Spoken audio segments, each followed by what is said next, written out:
again, everybody. Thank you once again for joining us for Free Comic Day Online 2021.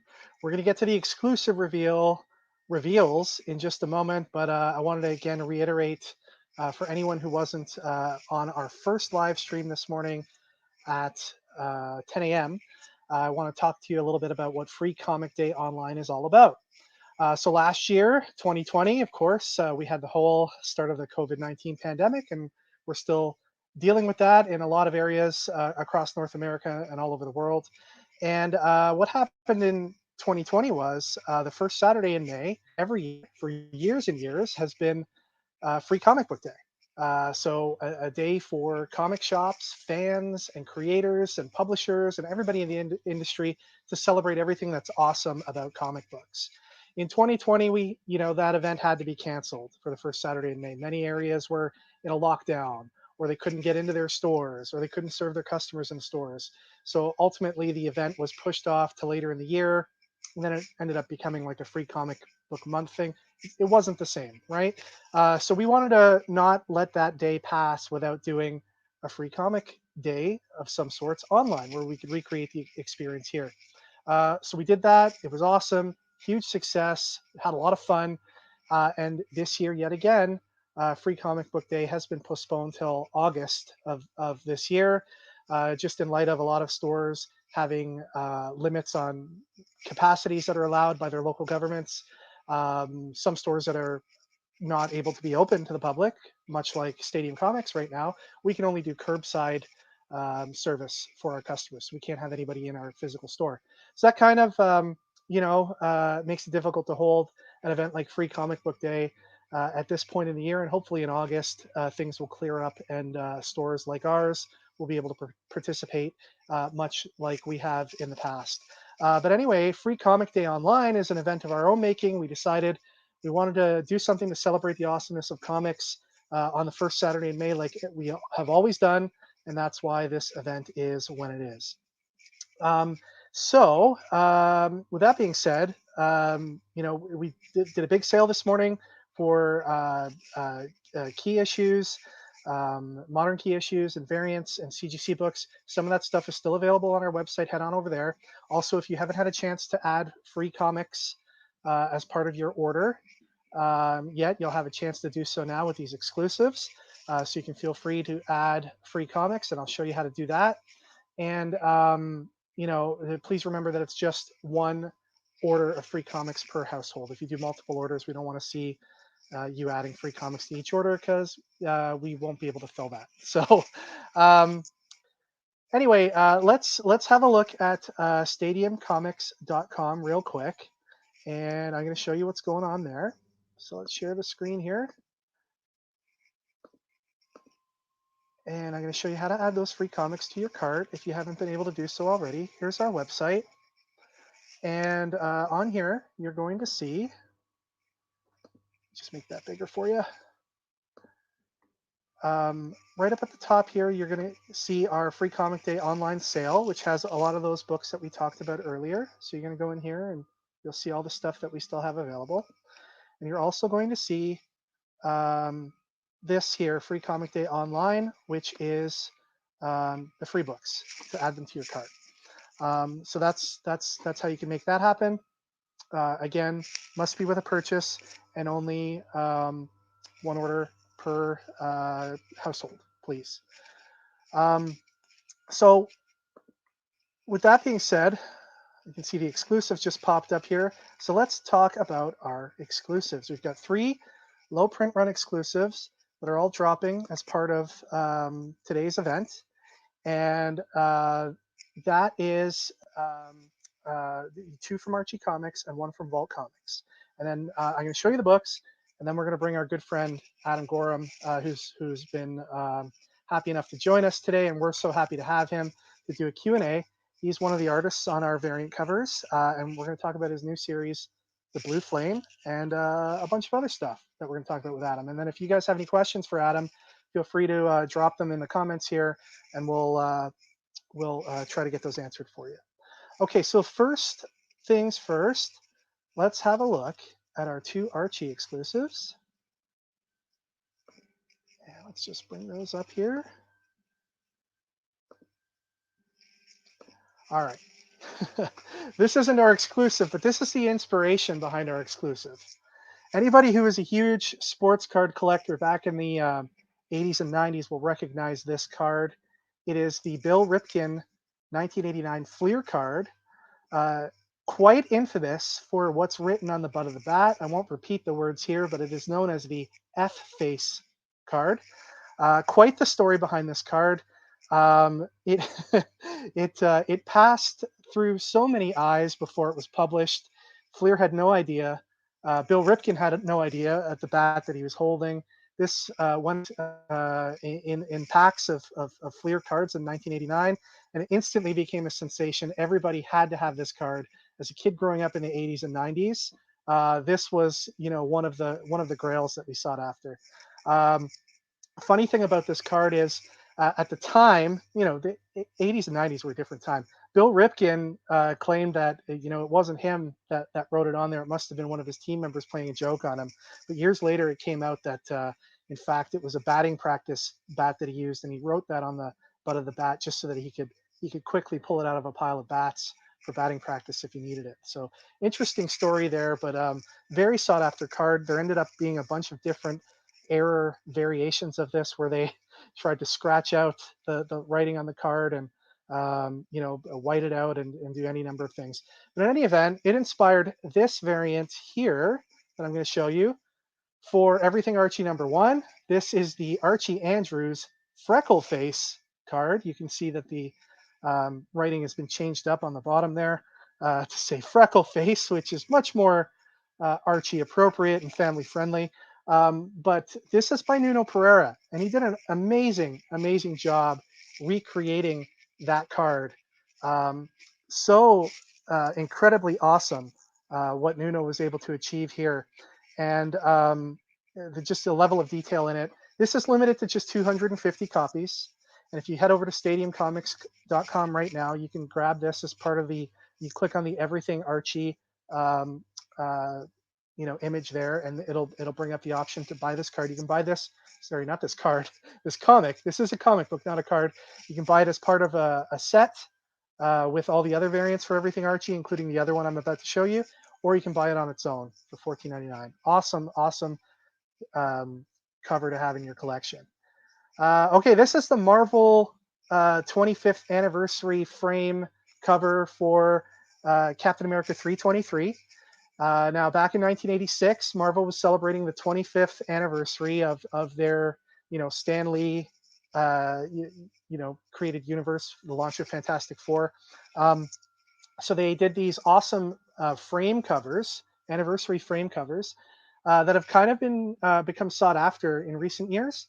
They did these on all the titles that they released in for 1 month in 1986, including books like Ewoks, Care Bears, and a bunch of other like random books that you wouldn't have expected now, looking back, Marvel to have. Heathcliff was one as well. But in any event, these covers were so awesome that we decided to have them as inspiration for our second Everything's Archie variant by the amazing Bill Walko. This is, we're celebrating Archie's 80th anniversary. So how fitting to have an Archie 80th anniversary frame variant featuring Archie himself and all the characters from the Archie universe. So this was done by Bill Walko. Amazing job on it. 250 copies only of this one, and you can grab it now over at stadiumcomics.com. Again, on its own for $14.99, or part of a set with all the other books for Everything's Archie, including the baseball card Freckle Face variant that we just showed you. And then last but not least, certainly not least, is this awesome book here. Vault Comics presents The Blue Flame, issue #1, illustrated by Adam Gorham and written by Christopher Cantwell, who you guys may know as the creator of AMC's Halt and Catch Fire. Adam Gorham, of course, a pure legend, and I'm not just saying that because he's sitting in the waiting room waiting to come in. I mean that. Adam has worked on with every publisher that you can think of, and he was gracious enough to do this awesome retro styled variant for the Blue Flame #1 here. This is available right now over at stadiumcomics.com for $14.99 as well, or you can buy it in a set with a bunch of the other covers that Vault is putting out for the Blue Flame issue #1. All right, so now that we've covered all those bases and we've done all that, let's bring in the man himself, Adam Gorham, and we'll get him into the room here. I'm going to get rid of this overlay here. Adam, it is so good Hi. to see you. How are you? I'm very well. Thank you so much for the kind introduction, the kind words. It's really nice of you. Oh, no problem at all, sir. Every word deserved. I'll tell you that. Well, thank you very much. So how have you been doing, through this COVID-19 pandemic, and what are we in, the third or fourth wave here in Ontario now? Yeah, I mean, I've been lucky. I've been doing pretty well. I actually think maybe a year ago today I was on your first ever kind of event, right? Yeah. Yeah. So this is our 1-year anniversary of sorts. Now we have to do it every year. It's nice to be back. You're ready for that. Well, I'm fine with that. I remember everybody being very kind. But no, I've been doing well and keeping busy, obviously, with drawing the Blue Flame and a few other things. So I've had that to occupy my time. And of course, I mean, like, it's being a comic artist, I'm accustomed to being in one room for long stretches. So so you're built for pandemics, is what you're saying. Yeah, built for misery. We've got some questions coming in, which is great, guys. Keep the questions coming in. We'll get to those in a minute. But first, I was hoping that Adam, like, if you could tell us a little bit about the Blue Flame. Yeah, for sure. So the Blue Flame is it's Vault's first foray into superhero comics, created and written by Christopher Cantwell, known for like TV, Halt and Catch Fire, and then comics like Doctor Doom, Iron Man, She Can Fly, and then obviously myself, and then Kurt Michael Russell, who's on colors, doing a brilliant job, and Hassan, who's doing letters and also just pure brilliance. So the Blue Flame focuses on a character named Sam Brosnan, who is the titular Blue Flame, a superhero. And we follow his adventures into cosmic space. He's brought into deep unknown space by an alien entity, and he's put on trial for the fate of all humanity. And so, he has to decide or try to convince these advanced alien races whether or not Earth should be allowed to continue, or whether it's kind of a failed experiment. And there's another side to the story that explores life on Earth, and kind of makes the case for a yes or no. And so that's it in a nutshell. It's a weightier take on superheroes, so it's not like, it's not light fare like jumping into Spider-Man or anything like that. It's a 10-issue series, so it's a story with an actual ending, an actual destination, and along the way, we're contemplating and exploring and discussing things about contemporary society, and how being a homegrown, homespun superhero, might shape your view of society. So, and then of course there's a lot of just cosmic fun and superheroics in there for good measure. So, if you enjoy books like Jeff Lemire's Black Hammer, or Tom King's work with Vision and Mr. Miracle, superhero comics that attempt to chew on a lot more than just whether or not the good guy wins or loses. This will probably be right up your alley. And of course, this will be the longest project I've ever worked on, a 10-issue series. So that's really exciting for me. I get to really dig deep on a book like this. And create a character of my own, which is really wonderful. And I'm pulling out all kinds of new tools and tricks to create the art for this book, especially for some of the cosmic sequences. Like I'm trying new inking tricks. I'm using an airbrush. I'm using different sorts of inks and what Oh, have wow. you. I'm just doing everything I can to make this my most unique work and one of the most unique books on the shelves. So Awesome. yeah, I'm very excited about it, and the first issue packs a punch, and I'm excited for people to see it. Nice. That's awesome. Yeah, really, really excited by by everything I've heard about the book. And one of the things you kind of alluded to was that Sam, as a character, as the Blue Flame, something that we don't typically see in superhero comic books is the focus on the life outside of the costume to a great extent.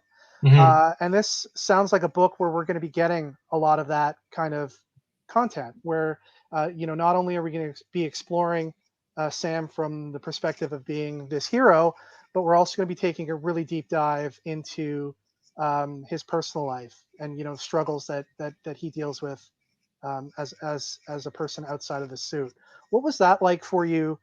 Compared to some of the other stuff that you've done in comics, in terms of creating that kind of duality in a book. Uh, in a lot of ways, it's been therapeutic. In other projects of mine, like it's been a while since I've done an original creator-owned work. I've been doing work for hire stuff for a number of years. So I've been playing in sandboxes that have already been well established and beloved, but it also makes it difficult to kind of leave your mark on characters like that, like with the New Mutants or the Ninja Turtles or something along that lines. You can only do so much before you have to leave your toys where you found them, so that the next person can play with them. So with this, we're really getting to explore some very, very human, very human things here. And like you said, and you're absolutely right. Like, there's Sam's superhero life, and then there's his life as a man, as a person in society who has to deal with the consequences of his chosen vocation. Um, and it's been it's been great, because certainly we're living through some unprecedented times. We still are a year later, and I know that I myself would think when you deal with real life, you would think about, well, what if I somehow had this ability to make things different? What if I had the power to make a big change? And what if I could do something more? Like, I think we've all been in a situation where we're at home, we're plugged into our devices, we're watching news, and we're frankly seeing a lot of unpleasant stuff happening to to people we don't know, to people we do know. I think it's brought us together in some ways, and you know what I mean. But like there's been times where, apart from like maybe retweeting a hashtag or donating to this place or so on and so forth, I'd think to myself, I'd love to be able to do more. And so Sam is a character who's in that position. And so getting to work on a book like that explores these themes and allows me to channel these feelings that I have has been very great for me personally. And I think that it's something that comes through in the story. And so, it's not to say that nobody's ever explored the man behind the mask before in a comic book, but this is our attempt in doing so. And I feel like it's going to be a book of our times. Awesome. Well, hey, consider me sold, and it's not just because I got the exclusive that we're going to be ordering into our store. Yeah. How does a partnership with Christopher Cantwell and Vault, come up for a book like this? What give us the behind the scenes of how that all came about? Well, they lost a card game to me, and they had to Are you Well, serious? no, no. Okay. I wouldn't I, put it past you. You're I you're I'm you're not a, quite cagey at the poker table. I have a terrible poker face. Yeah, me too. I was at the end of 2019 and all through 2020, I was doing cover work for Vault on a Right. number of their books, and like Bleed Them Dry, Giga, The Picture of Everything Else. Some of these titles are still coming out, and I have covers on the way. But that was a really good experience, and doing cover work was just a really, like, I was illustrating full pieces for the first time, like from inks to colors. So that was a really great experience, and they were happy with the work I was doing, and my covers, I think, have been enjoyed by people. And so I was, thinking about getting back into doing an interiors on a book, and they had a project that they were trying to develop for a while. And when I expressed interest in doing, work on a series, they felt that I was the right guy for this project. So they had been, putting it together with Chris for a little while at that point, but they hadn't found, I guess, like, they hadn't found me. The missing piece. I was the missing piece, and then it all just fell into place. Nice. But I read the script. They floated it past me, and it's one of the things about the Blue Flame, and I hope people understand this, is that putting it into words is really difficult, because it's not so much about the premise, it's about our execution of the premise that I think is what makes this book special, and different from other books similar to it. So the premise didn't immediately hook me. This idea of a superhero being put on trial for the fate of humanity, it sounded kind of like a Star Trek episode, and your mileage may vary with that, but it didn't sound like a 10-issue series to me. But I read the script, and Chris's script writing was just so dynamite and visually striking. Like, I could see what I'd be drawing, and Right. it got me, like, I felt electrified. And so and that's really how it started. And working with Chris has been a delight. He's, as a creator, he's showing me every consideration, and has made sure that I'm being done right by, and he values my input. And so we have talks about stuff that, what we're, not just what's happening in the book, but what we're saying with it. And it's been really, really nice. So I know he's a very busy guy too, but he always takes the time to get back to anything and gives me anything that I need. And that's true of Vault as well. Awesome. That's awesome. In terms of Sam as the main character in the Blue Flame, he's got an interesting kind of day job. He's like a boiler repair person. Yeah. So that's not something you think of when you think of superhero alter egos. It's not quite as luxurious as being a reporter, or any of these other roles that some of these heroes have. No. Did you have to do a lot of research into, like, being a boiler repairman? And could you fix my furnace if it goes on the fritz this winter? If your furnace is on the fritz, I am not the guy you want to call. Damn. I'm sorry. I mean, if comics falls through for me, maybe that's an avenue I can fall back on. But no, like, I don't think I had to do any research aside from maybe looking at what boilers look like. But you're right. It's an unusual occupation for a superhero. But part of, so the character of the Blue Flame. So Sam is a boiler repair person by day. But what makes him the Blue Flame is that he's invented this new kind of combustion. That he's created a jetpack for, and he's able to project these blue flames that are unlike any other kind of burning flame around. So it's kind of like he's got this trade secret that he's, instead of, I guess, getting rich off of it, has decided to fight crime with it. So it does play. It kind of makes him a lot more relatable as a hero, though, too, right? Like he's a blue collar worker for all intents and purposes. He's not a millionaire playboy or a super smart engineer or Yeah. or what have you. Like he's a blue collar guy. He could be any one of us, right? Yeah. Well, I mean, something that you find is so that between the two story threads, there's the Blue Flame and his Cosmic Odyssey, where he's got a slick, advanced looking suit, but then we go back to his earlier days where his suit is very homespun and looks like something he made in his garage because he did.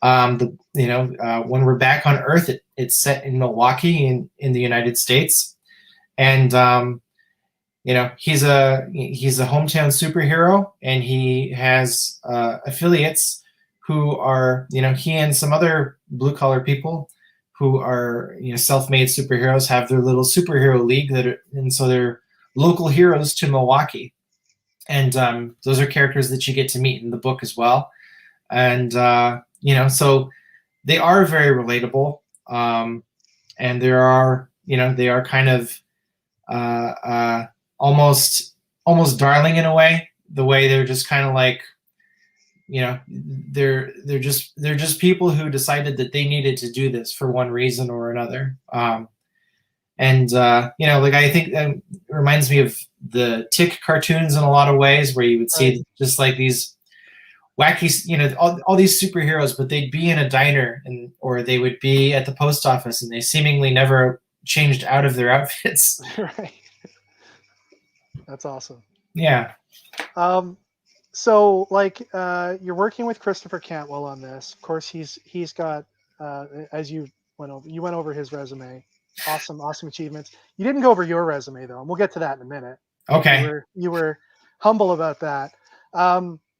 But working with a guy like Christopher Cantwell, creator of AMC's *Halt and Catch Fire*, he's also going to be doing Brian K. Vaughan's Paper Girls show coming up.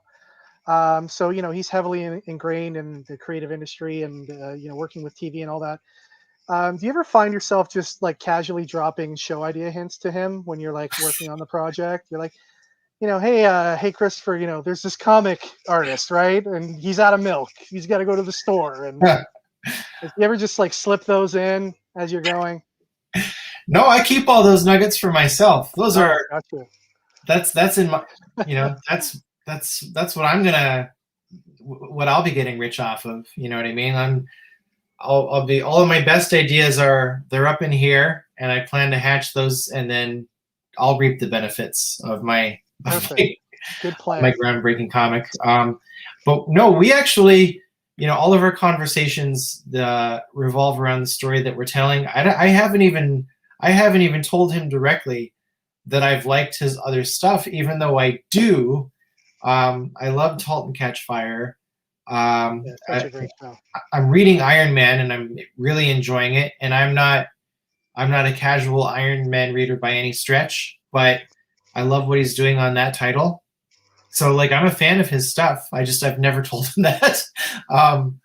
And I'm I'm liking the book that we're making together. When I read his scripts, I get excited. And but I don't, it's weird when you get into a partnership where there's not really you get so focused on the work that you're doing together. But who knows, maybe the Blue Flame will become his next AMC series, and then at that point I'll be like, we got to have a scene where our superhero gets some milk. He's been drawing all day and he gets some milk. Yeah, exactly. A couple things about other stuff you've worked on. The Violent with Image Comics. You did with Ed Brisson. I think that was back in 2015, 2016. Yeah, 2014. 2014. Wow. Yeah.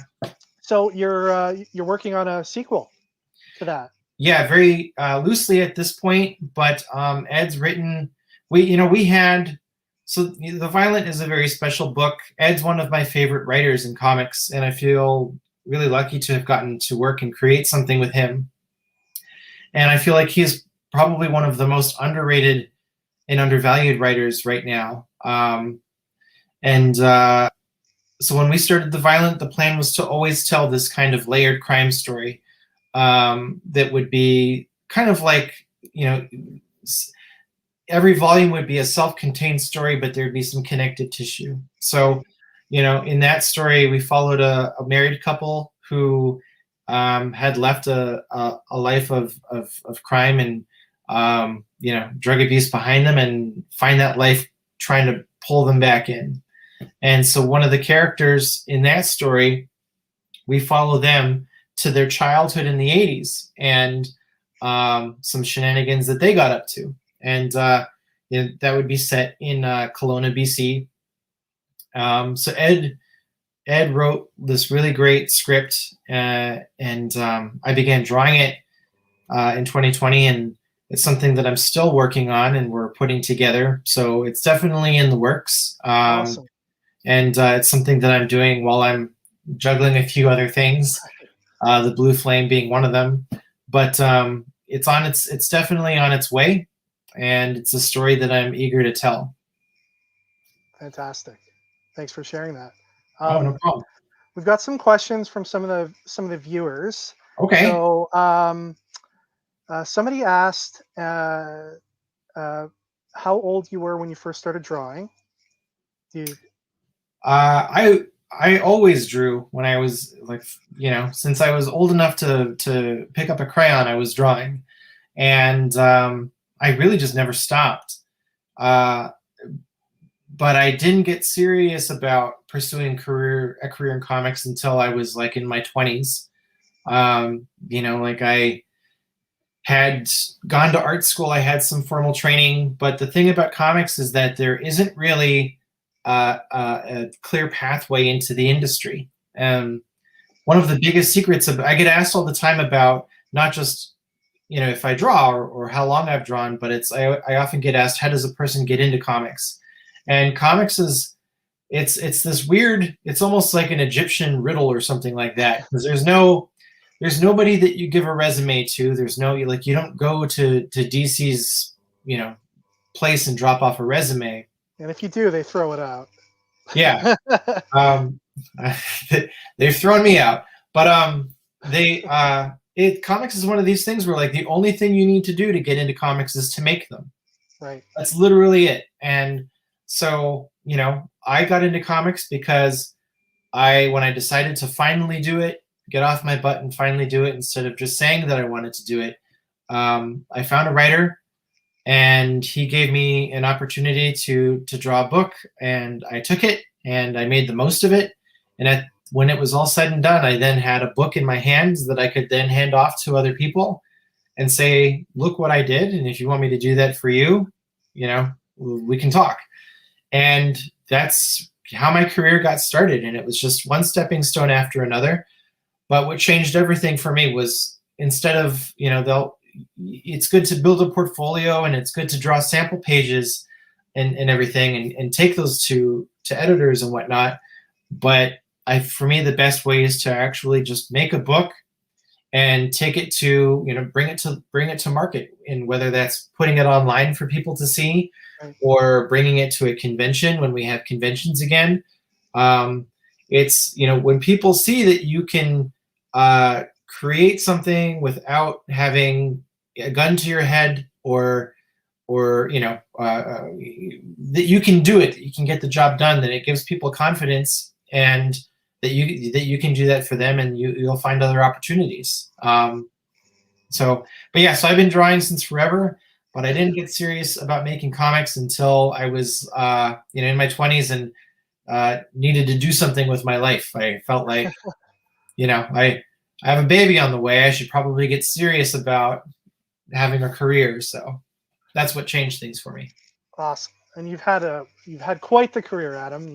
You started with I think the Vampire Conspiracy Yes. was one of your first ones, and then you worked with our good pal Fred Kennedy on Teuton, which was an amazing series of books, and then Valiant and IDW, and you know, the stuff you've done with Marvel like Rocket Raccoon and New Mutants.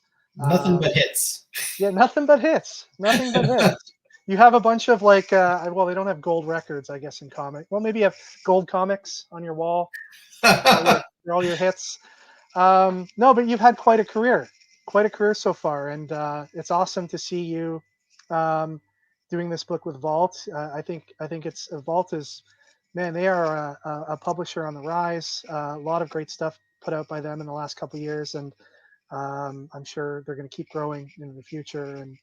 And you know, uh, your stuff as well is, I'm sure you've got all kinds of projects you're working on in the future, or that you have planned to work on. I definitely have some cool stuff on the way. Yeah. Apart from the Blue Flame, I recently drew a Dune special for Boom that's going to be out in July. I don't know if there are any Dune fans out there, but I'm a Dune fan, and so getting to do that was pretty neat. And the violence, of course, and I'll later be doing my first comic that I have written myself and drawn myself, so that's on its way. Oh, nice. We're looking forward to that. Sign us up. Sign us up for Okay. another exclusive. Sure. Couple more questions for you out there, Adam. Cass asks, who is your favorite superhero to draw? Oh man, I always look forward to drawing Spider-Man, and then I get stumped by his webbing. So I always think Spider-Man's going to be great, and then I get frustrated by where his webbing goes and stuff. It's Batman is always super fun, and Batman's a great character because you can draw him. There's no real wrong way to draw Batman, and he's been depicted in so many different styles. And so I whenever I want to mix it up, Batman's a great character to go with. And quite honestly, I love drawing Ninja Turtles because you can play with their proportions. They're so weird looking. There's no wrong way to draw a Ninja Turtle. Like, their heads don't make sense in a physical way. They're acrobatic ninjas who also have to wear bulky shells. Like, nothing about them works or makes sense, and yet it does. So So you can be really bad at anatomy and do a killer Ninja Turtle yeah, thing. yeah. Not saying you're bad at anatomy. You're obviously not. But No, but you're right. Anybody can get away with drawing Ninja Turtles. Ninja Turtles are for everybody. there you go, folks. You heard it here first. You want to break into comics and show what you're made of? Draw some Ninja Turtles. That's right. Margarita is asking, what superpower, would you want if you could choose any? Oh man. I wish I had the superpower to freeze time, and that way I could catch up on all my deadlines. And like that guy in the Twilight Zone who froze time and. But yes, but I could turn it on and off when I needed to. Right. So like, I could just sort of hit, when you're watching a show and you have the option of like 10 times faster or 10 times slower. Right. I wish I could just put like life on like the 20 times slower setting, and then I move fast and I can do what I need to. And then I wish I had that superpower to just hit slow-mo on life for a little bit. But be able to speed it up when you want to, because otherwise, yeah, it'd be pretty annoying, like having to say line or something. And I guess speed it up. I don't want life to go by too fast, Right. Like I've been stuck in a house, and my kids are like, they're already so big, and yeah. So it's like I'd like for things to kind of slow down a little bit in that regard as well. So, but I think that's the first superpower that springs to my mind. Normally I say invisibility, but I just watched that Invisible Man, and that guy was a creep, so I'm going to stay away from that one. They say with great power comes great responsibility. I don't know that he listened to the last part of that. He most certainly did not. Cass, again with another great question. What is your favorite comic book artistically to look at that you haven't worked on yet? Oh my gosh. I mean, there's so many. There's so many good artists out there who aren't me.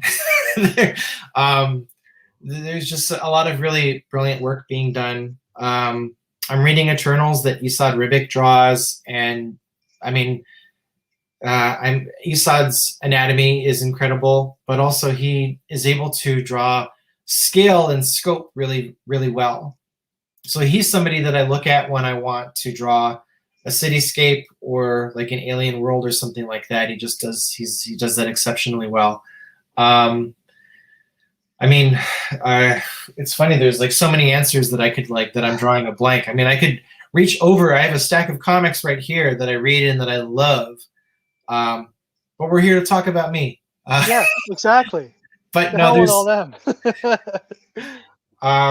Daniel Warren Johnson is somebody whose art that I look at online, and his Wonder Woman Dead Earth was pretty amazing. Tom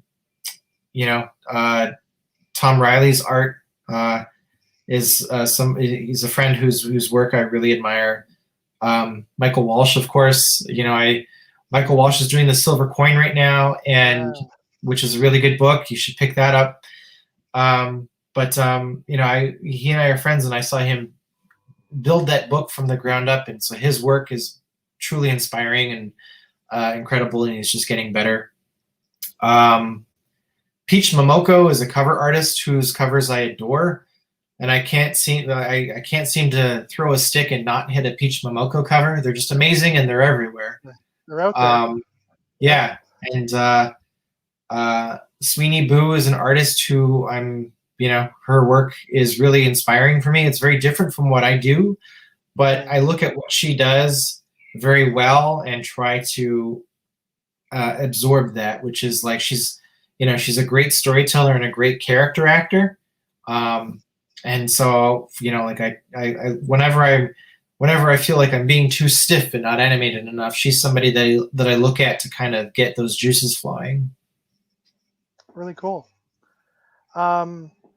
Now you've got a couple young kids at home. Are they getting into the comic biz? Have they taken up an interest in illustration and? Yes. Both. I have two daughters. One's 11 and one's 5. They've both taken up drawing. So my 11-year-old, she's very good. I don't really give her much instruction. She's always been skilled and is just getting better. She loves anime and manga, and is just soaking all of that up, and I'm seeing those influences in what she draws. And she was just accepted into an art school. Oh, awesome. Queen Elizabeth, which is a regional art school here in Mississauga. So she made the cut, so she'll be going there for a couple of years. So we're very, very proud of her. But they've always seen me draw for a living, and I think because I did it, they saw it at such a young age. It was never amazing to them. It was just what I do, and it's kind of boring in a way, maybe. But they do love art. They do like reading comics. They like cartoons and superhero films and monster movies, and so they have all the same. We all enjoy the same things, but they, I think they're gonna go. I think they're going to blaze their own trails in this business, which is, I'm excited. It's just one of those things where I feel good about the future of comics. That's great. I mean, my daughter, my 7-year-old daughter, Molly, she just made her first comic about a super squirrel. Aww. So she's taking interest in comics as well. I might ask the same question as Margarita is asking here. What recommendations do you have for kids who are aspiring to make their own comics? Well, making comics and creating art, especially if you plan to do it for an occupation, it's a long road. I will say off the top that art, the beautiful thing about art is that anybody can make it at any time in their lives. You doodle on a napkin, you've created art.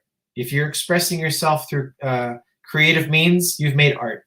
And that is not something that has to be, that has to fit a category. It's not something that you have to monetize or make a living off of or a reputation. Nothing should ever stop a person from creating for the pure joy of it. I think, whether it's performance arts, working in the medium of paint or whatever, get creative and find yourself. It's very therapeutic and liberating.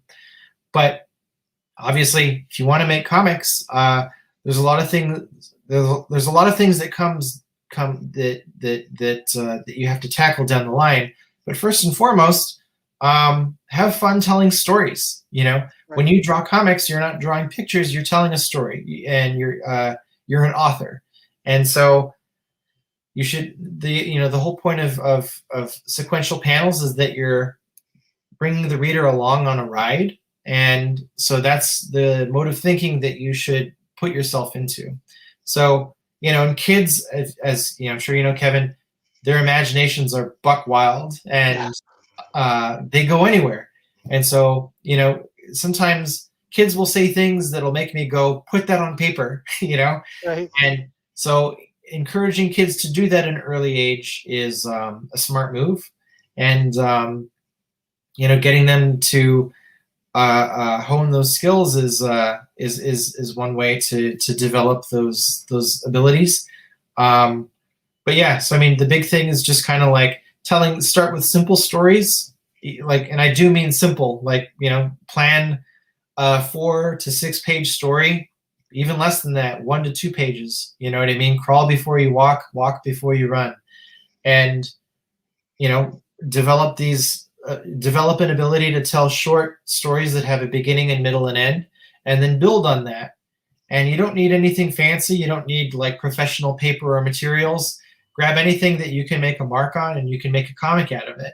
And and then if you do it long enough, you can get more sophisticated with it. But I think what most people on the outside looking in need to understand is that comics is all about storytelling, and that artists they're co-authors along with the writers. They're not just you're not just drawing pictures. So learn to tell a story, learn to tell a story well, and you will be on your way. Awesome. Sound advice. Man, I'm going to print that, put it in a book. Renee is really looking forward to Dune, so that's awesome. And yeah, we had a couple people, Adam, outside of this broadcast that asked if you are currently taking commissions at all. Is that something you're doing right now, or are you just focused on your published work for the time being?